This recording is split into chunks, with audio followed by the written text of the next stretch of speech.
दक्ष news, सामान्यांच्या हक्कासाठी नेहमी दक्ष।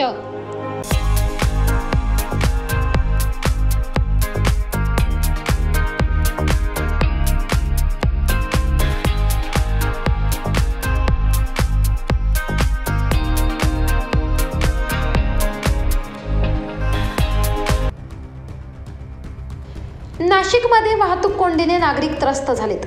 त्या अनुषंगाने व आगामी सिंहस्थ कुंभमेळ्याच्या पार्श्वभूमीवर नाशिकमधील वाहतूक कोंडी सोडवण्यासाठी राज्याच्या नगर विकास विभागाने पुढाकार घेतला असून नाशिककरांसाठी स्वतंत्र वाहतूक कक्ष म्हणजेच ट्रॅफिक सेल स्थापन करण्याचा निर्णय घेण्यात आला आहे। या ट्रॅफिक सेलकरिता एक कार्यकारी अभियंता, 2 उपअभियंत्यांसह एकूण 8 अधिकारी कार्यरत राहणार आहेत। यामुळे नाशिककर वाहतूक कोंडीमुळे त्रस्त असताना आता यावर कायमस्वरूपी तोडगा निघण्याची शक्यता आहे। दरम्यान काय आहे ट्रॅफिक सेलची जबाबदारी, पाहूयात ग्राफिक्सच्या माध्यमातून। 4 चाकी दुचाकी वाहनांच्या संख्येनुसार पार्किंगचे नियोजन, पार्किंगसाठी शहरात नवीन वाहनतळांची निर्मिती करण्यात येणार आहे। गर्दीच्या वेळी मार्गांमध्ये बदल करणे, रस्त्यांवर सायकल ट्रॅक, फुटपाथ, झेब्रा क्रॉसिंगची निर्मिती,